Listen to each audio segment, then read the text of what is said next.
if you're not enjoying writing, then figuring out like why not. Maybe people just have like the wrong process. And as soon as they unlock that, or maybe it's like, maybe you kind of don't want to, and you don't have to torture yourself just because like if you don't enjoy it. I don't know. I feel like life's too short to like hate the thing you're pursuing. Laura, thank you so much for doing this interview. It's nice to meet you. Nice to meet you too. Thanks for having me. Yeah, of course. So I would love to know, so you won the playwright competition and you actually did write a pilot a year back, right? Yeah. So I would love to know a little bit about your journey with ScreenCraft and what gave you the idea to write the play that you wrote. Why did you choose to submit to ScreenCraft? And then maybe just a little bit about the success that you've had with ScreenCraft since then. So the play I wrote is called All of Me, and it stars a disabled couple that's falling in love across race and class lines in like upstate kind of rural New York. It's mostly a comedy. There's definitely drama in it, but it is a funny play. And so I first wrote that play about 7 years ago. Wow. So plays, I mean, like everything, like things just, take a long time. So I've been kind of like rewriting it and editing it a lot throughout the period. I've paid probably about a dozen disabled consultants to come on and like give me feedback about the play. And I've since started writing the play. We've had like the same two actors playing the leads, Madison Ferris and Danny J. Gomez, who are both incredible actors. And so they've really helped contribute. So that's part of what has taken the play so long to get to the point it is. But yeah, so from that play, I became really good friends with Madison, who was my friend, who was like, you should write a pilot for me to star in. I had to go all the way back to get to here. So the pilot I wrote for her, I entered in the ScreenCraft pilot competition, which is just a really good exercise. And like, when you get to the finalist portion, you need to have like an entire like pitch deck Bible thing. So it's just a really good kind of like kick in the butt to like get all that done. So wrote all that. One with that pilot. So after the pilot one had kind of been like going back and forth a little bit with ScreenCraft. And then eventually Cameron came into his position and he started reaching out and kind of like really, I feel like changed. I don't know, something he did, just like the culture changed. I have heard a lot about Cameron. Like every person that I've interviewed brings up Cameron. So he must be doing a great job. He's really good at his job. Yeah. Awesome. So once Cameron kind of joined, then things like really kind of took off. And when he joined, that's when I started looking at the playwriting competition. Was like, okay, well, this guy is like legit. He's like trying to do stuff. And with the playwriting competition, I actually saw that there was like an agent from CAA who was one of the judges who represented all of my idols, like in playwriting. And I was targeting him when I entered, basically. I was like, okay, no, this guy's a judge. In my like biggest dreams, I would get him the script. He would be like, oh, this is good, but I'll just pass this down to like a junior agent at CAA or something. But then he wound up reading my script and he wanted to represent me. So that was like, that was like a real like mind shift. I still remember where I was when like Cameron sent me the email, like, hey, just so you know, like this guy wants me to talk about representing you. And I was like, do you think it means him or do you think he means someone else? He was like, no, like him, the person. And when you say that you were like targeting him, do you mean you wrote a screenplay based on some of the stuff he's done, or did you just kind of send it in thinking about him, like in mind? Yeah, I sent it in thinking about him. Gotcha. And was just like, because he represents some other like younger-ish people, like a handful, some of them with like who have plays about sort of like similar themes, etc. And I just thought, I just want to try to get in front of this guy. Gotcha. And I don't like, how else do you do that besides entering I can't just like cold email the top theater guy at CAA. Like, I don't think that's probably going to work. So it was through this competition that I was able to like get in touch with him. And then he read the script and wanted to represent me, which was obviously just like, that's more than congratulations. That's awesome. Thank you. Thanks. Yeah. CAA, I mean, it's CAA. CAA is like, when I think of agencies in Hollywood, CAA is the first one that always pops into my mind. So yeah, no, it's been super cool. And I feel very, very grateful to be there. And yeah, it's a very exciting place to be first represented as a writer, for sure. And so is this the play that you have in production, in equity production right now? Yeah, exactly. Okay, So that's amazing. That is awesome. So it's tell really me a little exciting. bit, like, how did it go from, like, tell me a little bit about the process to getting it to where it is now. Yeah. So as I said, I first wrote a draft of it about 7 years ago. We had like a first ever reading of it in my director's like then boyfriend's house, and we all just kind of filed in and read it out loud. And it was clear once the first time you ever bring actors in, you're like, I must change a lot of this. So I'm a huge editor, very unprecious. So basically, like after that draft, ripped the entire thing apart, changed the order. And I've done that multiple times, added characters, deleted them. So from there, Ashley Brooke Monroe, my director, got a fellowship at the Dramatists Guild. And so they gave us some money to put on we had one private reading, kind of workshop, week of development, and then one week of development for like a public reading. So again, just another great time of actors come in. I basically rewrite the whole thing like in the evenings, show back in the morning with new scripts. I also learned something very valuable about my process there, which was that I don't like to work with paper for the first few days because I edit so much. It's just a big waste of trees. So I'm like, we're going to all do computers for the first 3 days. Then on day 4, we come in and we'll print some scripts. So then from that fellowship, Barrington Stage in the Berkshires has the Berman New Play Prize. But in order to be nominated for that, you can't just enter it. You have to be nominated from some sort of theater institute thing. Maybe they might have changed the rules on that, but that's how it was back in the time.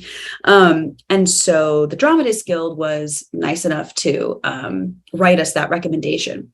So then we got into that pool. So then I think this was 2020 when I entered, found out I was a finalist, which was really exciting for just pandemic time, just sort of a nice, this is nice. Theater has officially collapsed. And it's nice to be in this finalist stage. So then in, I think December of 2020, found out that I was, there were 3 winners. There's a grand prize winner. Then there were 2 people tied for second place. And I was one of those tied for second place people, which was super exciting. And that meant I got another reading with them.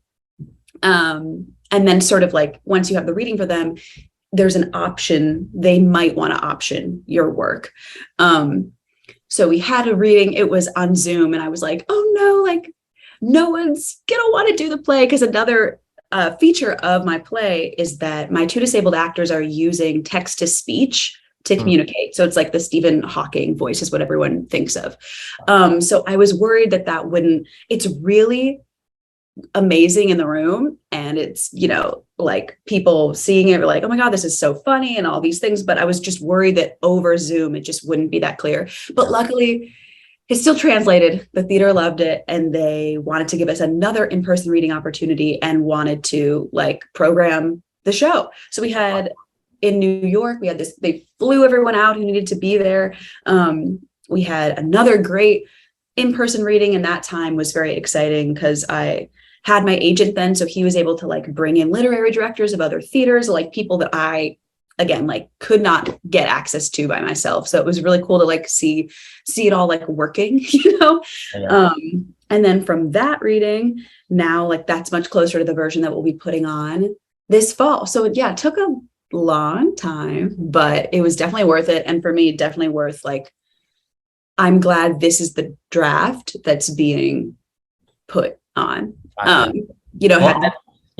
Well, I just want to say congratulations. I mean, that's cool. really, it really is amazing. I mean, playwriting, especially during the pandemic, you kind of mentioned it.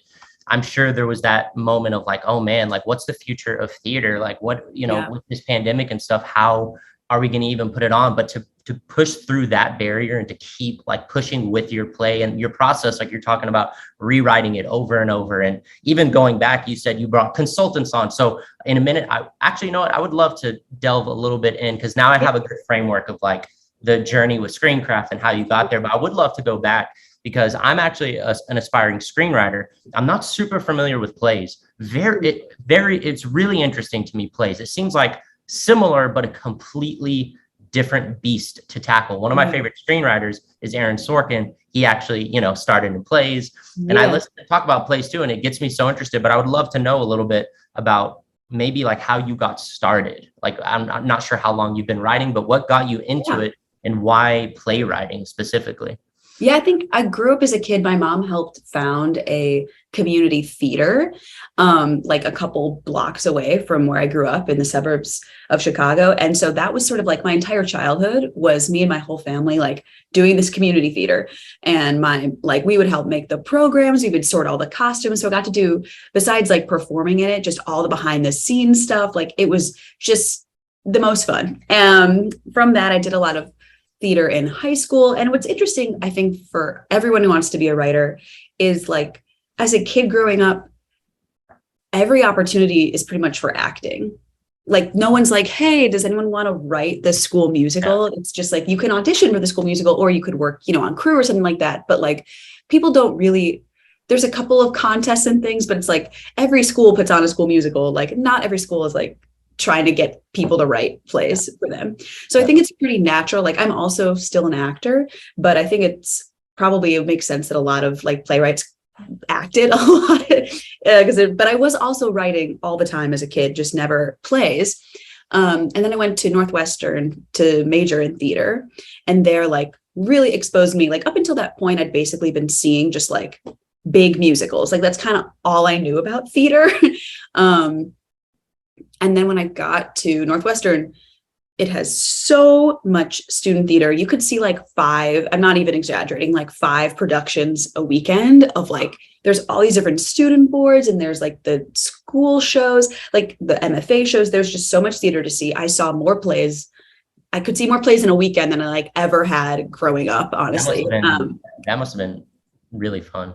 Yeah, it was awesome. And from there, I started being like, interested in playwriting, but still mainly doing a lot of acting stuff. And then my senior year, I was taking pretty much like all writing classes, which was so fun. I was in like a year-long playwriting sequence. I took an intro to screenwriting sequence.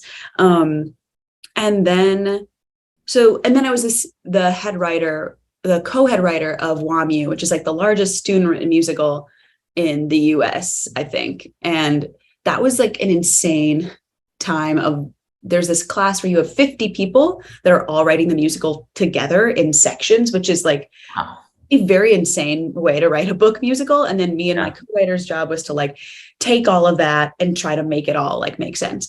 And I think that was one of my turning points of like, I was also in the show, the WAMU show, but like the thing that was really like keeping me alight and I could write till like 3 a.m. and be like, oh my God, I guess I have to go to sleep now. Like it was just, I was so engaged and so excited to like work on it every day. I did not get tired. That feeling that we're all kind of like chasing, of just being in flow and really excited about a project.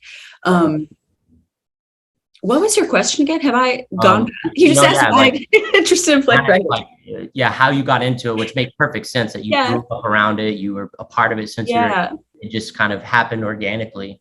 For sure. You said you did acting too, which is interesting because there are a lot of playwrights. It seems like even Sorkin, like he started as an actor. It kind of seems like a common thread. So what was like the first play that you wrote, like your own first play? Like what was that experience like? Yeah, senior year in this sequence at Northwestern, I wrote a play called Fellow Devils, and it was about Mary Shelley writing Frankenstein, because I learned a lot about her, and like she had this very messed up relationship with her, I think it was her half sister, who also was in love with the guy she was in love with. It was just like her past was very dark. So it kind of like, and I was very interested in exploring them all like stuck in this house. So I had this house design that was like, you could always see everyone the whole time. People would go up to their rooms, but you knew where they were and things like that. So that was the first full length play that I wrote, but also the year before WAMU. So that was my senior year. When I knew I'd gotten the head writer of WAMU, I was like, I better practice by writing a musical. I didn't want that to be the first musical I'd ever written. So like the summer between junior and senior year, I wrote an entire musical for practice that was called 19, that was about the passing of the 19th Amendment, which now Shayna Taub has that musical, like it was at the Public. It's called Suffs. So it's also about suffragettes. So I was like, oh my God, like I was also thinking about the same things and thought this would be a cool story. Yeah, and then from senior year, I had auditioned at my New York showcase in New York for music theater, and I got an agent for music theater, which was very exciting at the time. And my family, who, as much as we did grow up like doing theater, we knew very little about like the professional, I was like so world, green. you know? Sorry, what'd you say? Yeah, it's just a different world getting into the business side of things, you know? Yeah, no, like going from like high school just to college where there's lots of theater. I mean, it got harder and more competitive, but it was still like, oh, you can audition for all these plays and like you might get cast in one. And then to go to New York, like my whole family, when I got an agent, they were like, oh my God, you're going to be on Broadway really soon. No clue, absolutely no clue. I mean, it is brutal. So I'd been auditioning for things, and eventually that agent, the music theater agent, dropped me. And that was like obviously like a very tailspin, like it's just like a spinning out moment of like, oh my God, what am I going to do now? And so the quality of things I could audition for plummeted like so much, like because they had access to like a TV audition or a Broadway audition. And when I still am not equity, so when you're not equity, it's just so much harder to like get into that caliber of room. Yeah. So I was kind of like back on the Actors Access backstage of it all, where there are some really good things posted there, but also some like very questionable, yeah, for sure, unpaid. So it was like getting those things and just like, you know, going out to New Jersey to like film a student film for no money. And it was like, yeah. I don't, and so many of the scripts were so sexist, they were racist, they were just poorly written. And I started getting extremely distracted. And I started having this feeling of like, if someone could walk into this room to this play, like rehearsal process right now, and be like, Laura, you can continue to be the lead in this play, or I will give you this red pen and you can do whatever you want to the script, but you can't act in it anymore. And I started just like literally fantasizing that that would happen, that I could just like edit the plays for the people. So once that started happening, I was like, okay, I think I need to write stuff now. Okay. So I really stopped auditioning, which is like really like, it's hard to auditioning takes so much time. Yeah. It's like preparing the materials and then the day of like getting ready, literally getting down, like figuring out how to work the audition into your day. It was just like a very big like amount of time. So I just stopped doing that and had all this time back kind of like to write around my job and stuff like that. So that was like the very long full answer of how I got into playwriting, but it never really, I think the TV and movies are the more recent, like, oh, I guess I could write those too. Like it always seemed very obvious to write plays and musicals because that's what I grew up loving. And I still like love a night at the theater, like more than anything else. But I am very excited to have pivoted and to add these other like tools to my toolbox, essentially. Awesome. I would love to ask, I definitely want to get your thoughts on features and the pilot and stuff you wrote, but you know, just for anyone listening to this who might be someone interested in playwriting or theater, like maybe that's what they're most attracted to.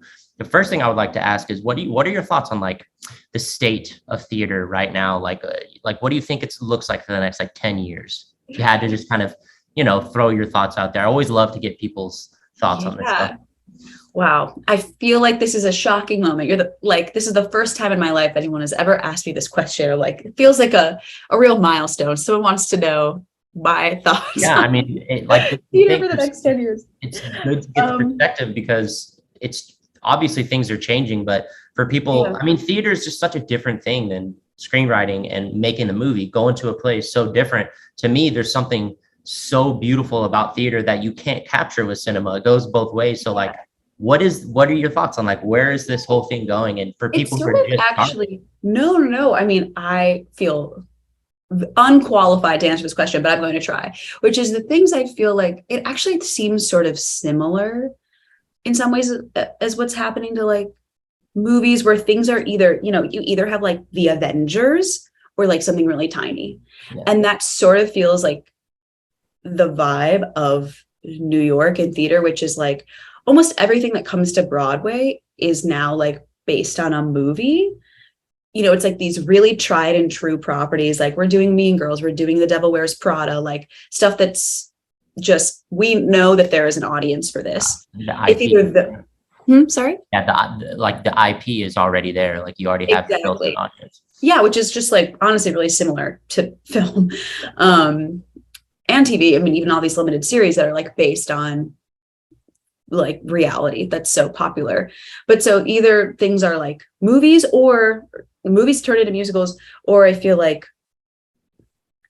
pressure to write like a really tiny show, like something that has like 3 people, because theater is very expensive to make. It very rarely do like Broadway shows like investors recoup on their money. So, and not that Broadway, like obviously most things don't wind up getting to Broadway. I would just like to make like theater in general, but still like really thinking about like my play only has 6 people in it, but then the play I wrote after that has only 3 people in it. And it's like a very exciting exercise, in terms of like, okay, how can I make this work with 3 people?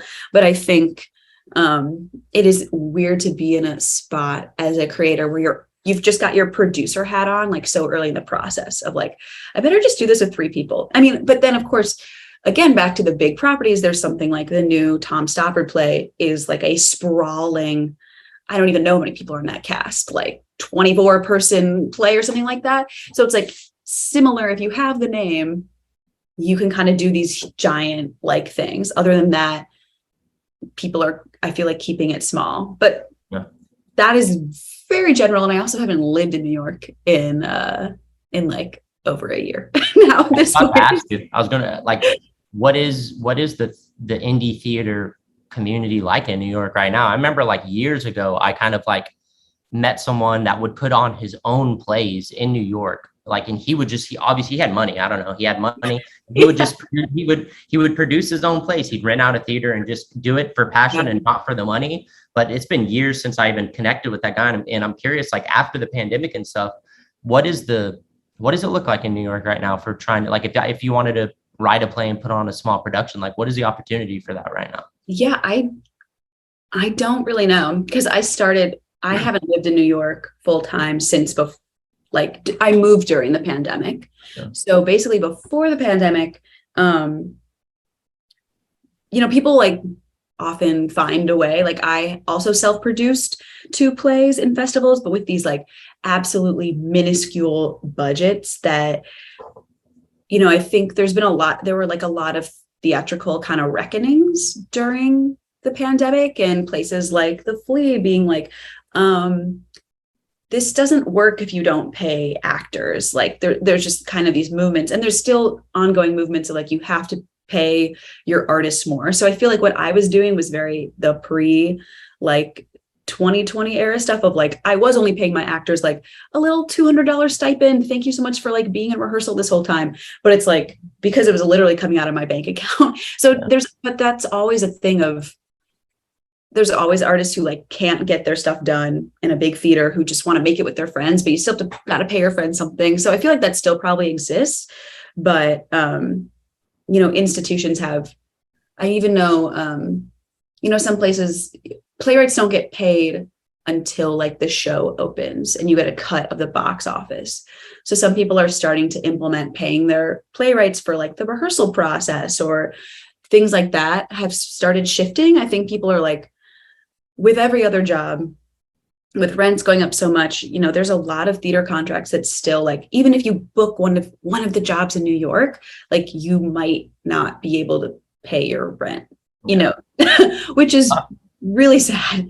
It doesn't even take into account like how much time it takes just to audition and call back and all those things. Like that's if you get the thing. But I did see this cool initiative starting in Chicago of a really small theater company that's paying people $10 if they've been called back, which like, isn't a ton of money, but it's a monetary acknowledgement of like, it takes time to get ready for a callback, and it took you time to get here. And like, I just think that's a really cool start, and that would be an amazing place for theaters to go. I think people are probably learning we kind of have to put on fewer plays, stuff at like Williamstown and things like that, where people came out and said, hey, we're like interns here and we are literally paying you to be here. We're working 18-hour days. Like, and now like kind of the only option is if you're not using free labor, which people, shouldn't be, is to like scale down what you're doing. Like you can't put on 8 shows a summer. Okay. But you only put on 4, but now people are like getting paid. So the trick is probably threading the needle of how can you put on enough shows to make enough money to pay the people, but not too many shows where you're running the people you're not paying enough like into the ground. So I'm glad that I'm just the writer and not like the artistic director of a nonprofit theater. It seems very difficult. And I don't know that much. I mean, I read as much as I can about it, but.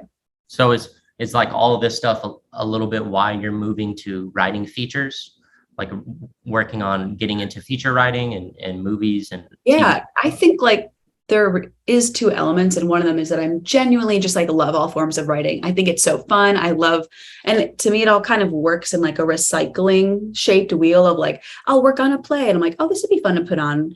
And then I'm like, oh, I really don't want to have to like rely on a theater to put it on. So then I'll like write a short film I could make with my friends. And I'm like, okay, now I've made this little short film. I'm like, now I want to make like a big budget like action thing. Like they all just sort of like, as I'm working on one, it kind of makes me want to write the other for all different reasons. So I really do like love TV and film. And then the very like down to earth realistic part of it is like that I don't really know many playwrights who make a living writing plays. Like most of even like the best playwrights in the business, and maybe this is by choice, but they're also like professors and things like that still.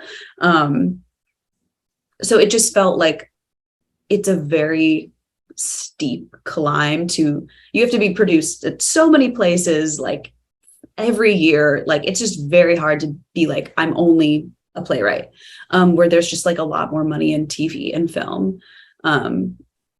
So you said you don't live in New York anymore. Where'd you move to? Yeah, I live in LA.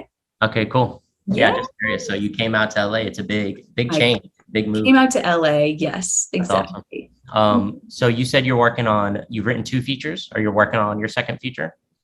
Yes, I'm nearing the end of my second. I was up late last night, like in this giant car chase scene. That's been the big thing to learn how to write, is car chases for this. What was your process? And this is just good, to get, I every time I interview, I try to get everyone's perspective on your process. One, how did you learn about screenwriting? Like what kind of taught you what you wanted to know to start doing it? And then 2, what is your process like? Because I don't think there's any right or wrong. Obviously it's relative for everyone. So like as many different perspectives as I can get, I try to just kind of take from everything. So when you wrote that first feature, how did you first learn how to write? And then what is your process like with actually writing? Yeah, I think that I read Save the Cat once, like 6 years ago. So that kind of stuck with me. Yeah. I feel like I've read a considerable amount of scripts, not nearly as much as someone who like works in development here. Like they probably read more in 1 week than I have in like 2 years. But I've read screenplays. I think I have a very good kind of natural like ear and understanding of structure. Like I feel like when I watch movies, it feels like the words are kind of scrolling on like down the side. So I feel this is a long way around of me trying to say I didn't do much to learn how to write one, but I'm trying to make it sound like I did more because I don't want to come off as like I didn't really have to do anything. But I didn't study probably as much as like I could have for sure. Besides just like always watching movies my entire life. But I feel like I think of movies just kind of like a series of open parentheses that you have to like close in descending order, like least important, then you got to close it up, then more important, close it up, sort of like that. And as I picture that, and then it becomes kind of clear to me, I don't know, I'm just like, as I'm writing, I'm like, oh, we could probably use a montage here because I need to skip a bunch of time. So you don't, like do you that. outline? Do you ever outline, or do you just start and then go with it? Don't outline. My writing group, who has some really cool people, you know, who are certainly more successful than me on the like moving their movies and stuff on, they're like, Laura, you really have to start outlining. I'm like, but playwriting is all about vibes. You really don't have to outline playwriting. You're just like, you're just going. So I feel like I'm kind of was like, just did playwriting for so long that to me, the like figuring out what you're writing comes from writing it, and the idea of like sitting down and trying to write it before you write it seems very difficult to me. So I really tried to outline for like 10 minutes. And then I got too excited and just wanted to write it. But for me, I'm really fast at writing.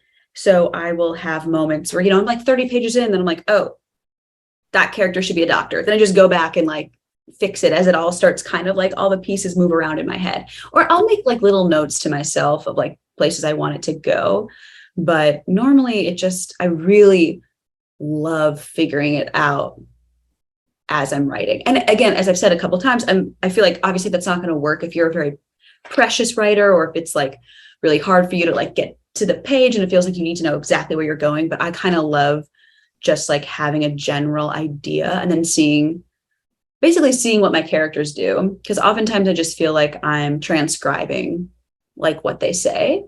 So I think that's another reason that outlines don't always work for me, is like I try to outline it, and then this is going to sound a bit strange, but I try to outline it and then I start actually writing and I'm like, oh, they don't want to do that thing that I outline. So I'm like, that's Tarantino's whole like philosophy of screenwriting. Well, I don't know if you have ever listened to him talk about things. He's one of my favorite screenwriters. I have not actually. Yeah, he that's exactly like his whole philosophy, and he doesn't do any outlining ever. He just has a general sense, but he says in every interview almost like he lets the characters lead him, and that's it. And he's obviously one of the most successful screenwriters out there, so there really is no like right or wrong way. Yes, for sure. But as the people in my writers group remind me, like outlining is such a big part of getting things sold and made. And that's the thing. I mean, just from some of these other interviews, like the woman I just interviewed, Shivani, she has this movie coming out on Netflix. Her whole thing was like, you know, she started not outlining, but when you're a professional in the industry, you have to outline because people are going to want the outline before you write. So at some point, like it has to happen. But then too, she's like, well, you can either do it beforehand or you're going to do it afterwards. At some point, you're going to have the script and have to go through and hack it up and change it. So it's up to you. Do you want to do it before and make it easier? Or do you want to come back to it after? And so all that matters is like, what do you like? Whatever you're doing, if you're loving it at the end of the day, like that's see, my big plan, I'm sure I'm going to eat these words very shortly, but my big plan is just to write it first and then reverse the outline. Yeah, I mean, there's nothing wrong with that. Like that's the thing. Like if that's what you feel like is the most effective for you and you're like enjoying it, because the problem that I see, like even in the screenwriting community that I run, which is just a bunch of aspiring screenwriters out here in LA, like trying to do stuff. Awesome. A lot of people's problem is like, they don't like writing. It's hard for them. They procrastinate. They beat their head against the wall. And I'm like, well, it's because you're not doing your process. Like you haven't found your process yet. If you're not enjoying it, obviously something is wrong, you know? So like if you're enjoying what you're doing, it's so fun. I love it. Yeah. You know, if you're not like, what's the point of changing it if you're loving it? You know, the whole point of doing this is to love it and have fun doing it, you know? And that was like my theater agent has brought 2 TV agents onto my team, which has been really exciting. But I was telling one of them about the movie I'm writing. They're like, okay, great. We need to like get you now a feature agent, which would be super, super awesome. But she asked me, she was like, are you writing this all on spec? And it was like that's my whole like the idea of not just having to write the whole thing before anyone reads it is still like very new to me and very LA. Like you can't, people, like you always have to have the play.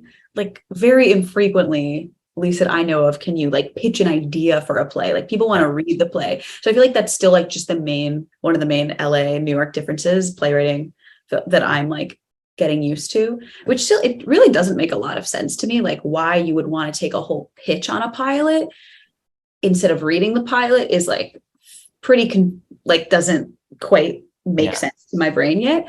But obviously there's some people out here who've been doing it for a long time and it makes sense to them. So I just need to like hop on their bandwagon. And I fully agree with you. It is. I mean, it's a hard truth that we have to accept as writers is like, at some point you are going to have to do a logline pitch in an elevator or whatever, sitting across from someone. And like, it sucks because we think, well, how are you going to know if you don't read this thing? Like, I'm not going to be able to communicate it, but from the things that I've kind of learned, and I'm in the process now myself of like, I have to start to learn to pitch, or like, I'm just, it's going to be tough. So for me, I feel like the way that I try to think about it is more than anything, these people who are sitting across from us want to, really, you're selling yourself more than you're selling your story is what I've kind of just like from listening to everyone talk. It's almost like when you go pitch your story, you're selling yourself as the person, the only person on this planet that is able to write this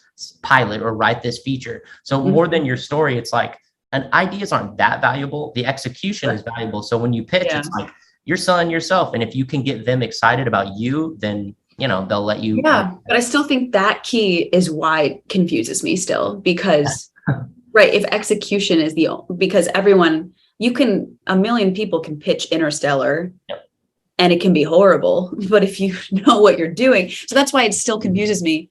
Cause I'm like, none of the talking that I'm doing matters if I can't write a good script at the end of the day. So, like I just don't get it. Well, it is, what's the word I'm looking for? What's the word I'm looking for? What's the word, the word with cyclical contradiction? What is the word for that? Cyclical paradox? Yes, I guess. Yeah, maybe that's what it is.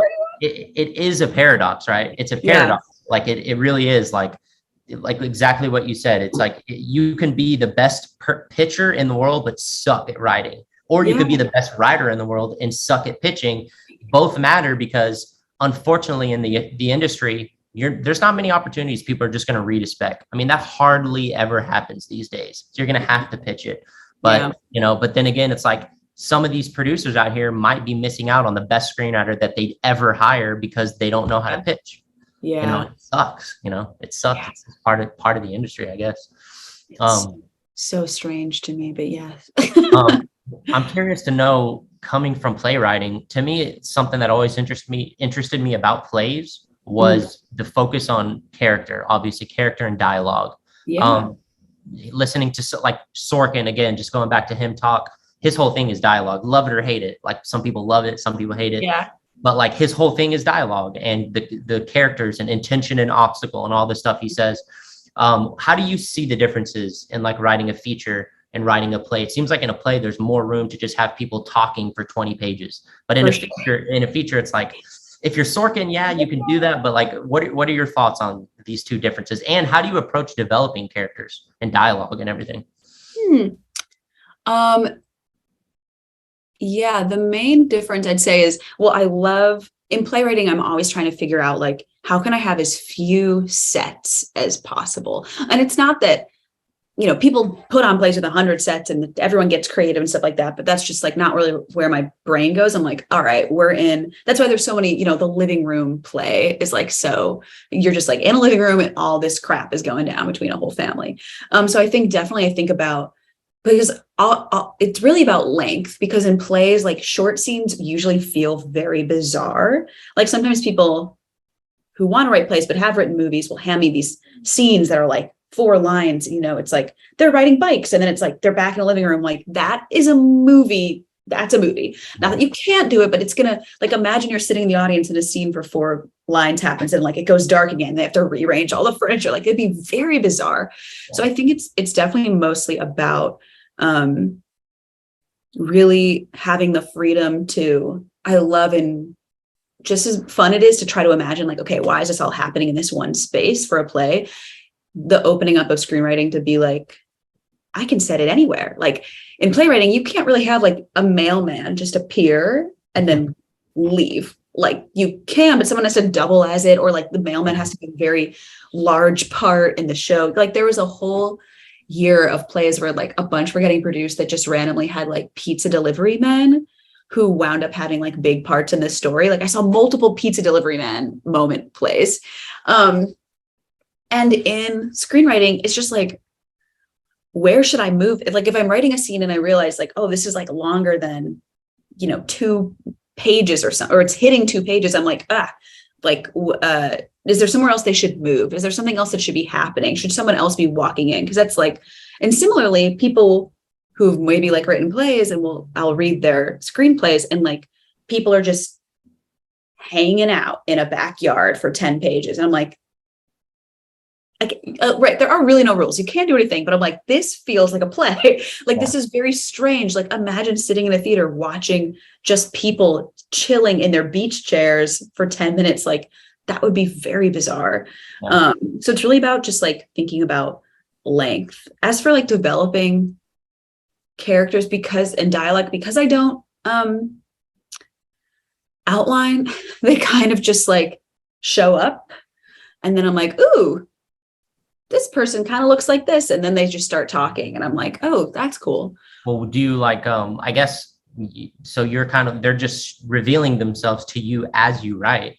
Yeah. What do you like? It's hard to, I don't even know a good way to ask the question, but what is the underlying like motivation that you have when you're actually sitting at your computer typing? Like, what is the thing that's actually like pushing you forward on the page? Is it dialogue? Are you thinking about character, or is it like, the intention of the characters, right? That's what a lot of screenwriters or writers in general say. It's like, it's about intention. What do the characters want and the obstacles that are in their way? But for you, what is it that's like actually there when you're typing on your computer, driving it? It's hard to even like, it's one of these things that's like, sometimes I don't even think about it. That's why it's so fun to talk to other writers, because we could talk about this all day. And I wish I could ask you all these questions back. I mean, I could, but I think I'm actually really driven by plot and kind of trying to get the people to the end. I think one of my challenges is because I just kind of let them talk, is like, I'll wind up with like a scene is a page long because I think it's kind of funny and this kind of funny joke that I'll like keep going on, and then I'll reread it at the end and be like, absolutely not, and have to cut half of it. I'm like, it's not funny enough like to stay. So it's mainly I'm just trying to get them. I always think of everything I write as like a Rube Goldberg machine. Those things that's like the ball rolls and the ball hits a pin and the pin drops in the middle. Like, so I'm always trying to think of my scenes as like that. I'm like, okay, like what's kind of getting hit here to get to the next thing so that it rolls, so we can get to like this part. When I really once I start something, I just like really want to finish it like quite badly. So really I'm thinking mainly about getting to the end, which is a very non-artistic. Do you know the ending? Like, do you have a general sense of how this, like, do you have a general sense of like beginning, middle, end? Or like, what is it when you say you want to get to the end? What is that in your mind at that point? Not at some point, it starts to kind of, around page 20, I'm like, oh, I see how this is kind of going to end. Like, so then it starts going that way. Like right now I'm writing like a big action movie. So it's like, from having seen like a gajillion big action movies, I'm sort of like, okay, I'm just aware. I'm like, I got to split the people up so they go in their different paths, and they're going to have to come back together. And then again, the open close parentheses, it's like the real heart of the thing is her and her dad. So like this stuff needs to blow up. We got to have a big fight, but the last parentheses to close has to be the thing between her and her dad. So it's like, I kind of know, and I get kind of images of like, and I'm like, oh, this character is probably going to need to die, like at some point.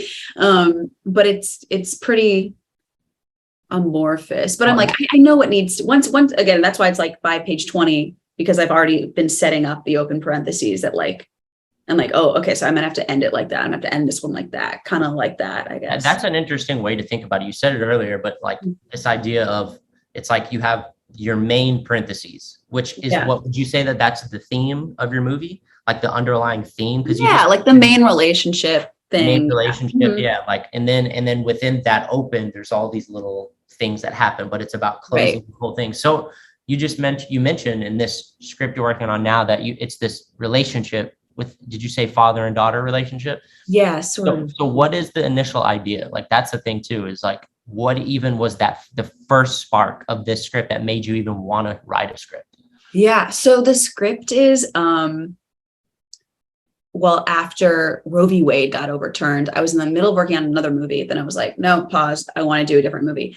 And the idea, it's an action movie that is about, it's set in like 2046, and it's about a group of women and non-binary people who live in like the blue states, like the pro-abortion states, and they drive this ice cream truck and they go into the red states, like right over the border, and they secretly give abortions in red states in the back of an ice cream truck.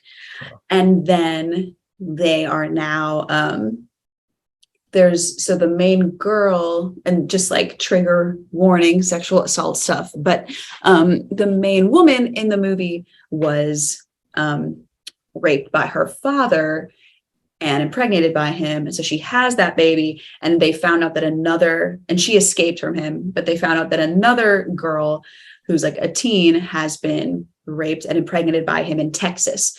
So they are on a mission to extract this girl from Texas. But of course, from Texas to Illinois, it's like usually they're only going over the border so they can like dash back into Illinois. But this is like a 13-hour trip from where they're going in Texas back to Illinois. So it's like this giant kind of road trip, like a little bit, they have to get her out. And I just love like sci-fi-y stuff. Like it's a little bit in the future, like things are just the tiniest bit different. So that idea mainly just came from being devastated when Roe v. Wade got overturned and wanting to like write something about it. That sounds really, you said that was a feature? Yeah. And that could be a TV series almost. It sounds like there's like enough stuff there where you could turn that into a. That's true. Yeah. Cool. Yes. If I like built out the world a lot, but I had this very singular, and this is kind of inspired by like, I heard a podcast about women who they do give abortions, but they're like they stay like they're in the Illinois border, but it's like very close to the border of other states. So they're still in Illinois, but people come to them. But I was like, in this version of my world, things have gotten very bad. Interstate travel is like every single state has its own checkpoint, like as though you're going from like US to Canada. So it's like they just go to the people and they kind of drive around. Well, it sounds really interesting. And it's also a good tip for like people just starting, like pull from what's happening right now in your life. But like, I love that he said you were working on this feature and then that happened and you're like, nope, dropping that. I'm going. Like, it's like, you have to do that sometimes. Like, otherwise it's like, you got to go with where your heart is and what you're focusing on, which is something that a lot of young writers sometimes, and I am curious to get your thoughts on this, but like, do you think about market? Do you think about budget? Do you think about like what's happening in Hollywood now when you're writing, or do you just kind of like put that all to the side and just kind of go with what you want to write? That's one of those things. I hear so many different perspectives on it. I'm like, I don't really know everyone in some way says like you have to write what you want to write and what you're passionate about. You have to be connected to it. But some people are like, no, you should consider the market, which makes perfect sense. Like, we're in a business, but some people are like, no, don't even think about it. So I just love to get everyone's thoughts on it. Well, I think that you can try to think about the market, but by the time you've written it and it's getting made, it's like, can you guess what 5 years from now, 7 years, 10 years from now looks like? So I feel like that's like, I have a friend who, all of these, all the like the con people things came out, like the Anna Delvey thing and the WeWork thing, or was that Uber? Was there a WeWork one too? There's so many. There was something with WeWork. Yeah, I think there was. Yeah, that one was with Uber, and then there was the like the one with the Theranos. Yeah. So it's like, okay, those all came out right now. So he's like, oh, I'm going to start writing a bad, like another one of these stories. And it's like, not that won't, but they already just came out. So they've been in development since who knows when. So you're not exactly like, you can't, I feel like it's hard to jump on a trend here. I mean, maybe, and I don't really know what I'm talking about. So maybe he can write this and get it sold to someone, but they'll have a hard time like getting it made because it's like, well, this just happened. So I feel like the idea of thinking about market in terms of like, I wrote a rom-com because it feels like in general, places are buying these sort of like easier to make little movies. So like Netflix is always just like churning out like another 90-minute rom-com. So like, yes, it feels like that's sort of a market thing, but just like rom-com is always like a genre. Yeah. So I feel about my like action movie. I'm like, well, there's always an action movie. But I feel like it's hard. It just feels difficult to, everything that we're seeing now was pitched and sold like years ago. Yeah.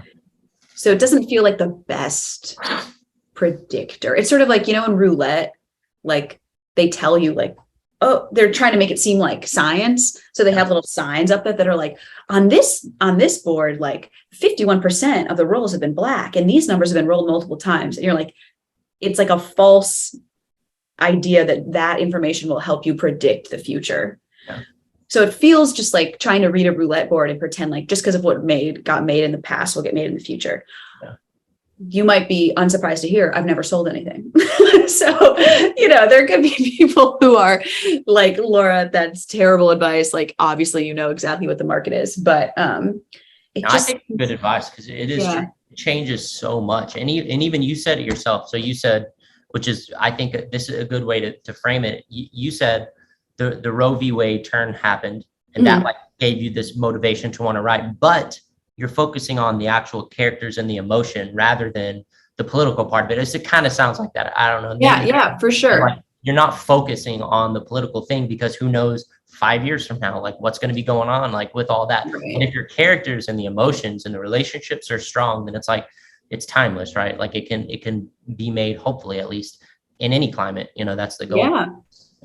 Yeah. One last thing. This is always like a good thing that I think is good to end it. So you're finding success. You have representation. You have a theater. You have a play in production.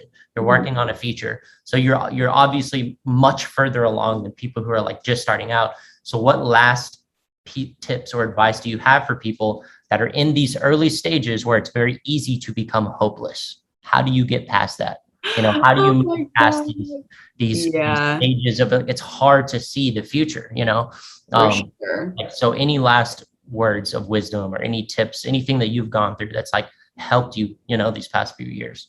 Yeah, no, I was definitely also very bad at that, I'd say. And I think like how I always described it is like, I always had enough hope to like write, but I couldn't like talk about it afterwards. I couldn't be like, maybe it'll get done someday. Like, I'm like, I wrote it and I can no longer speak about it. Like, I don't want to, I'm like, I have to now go do my day job stuff, which I still have, by the way, but it does feel like different now.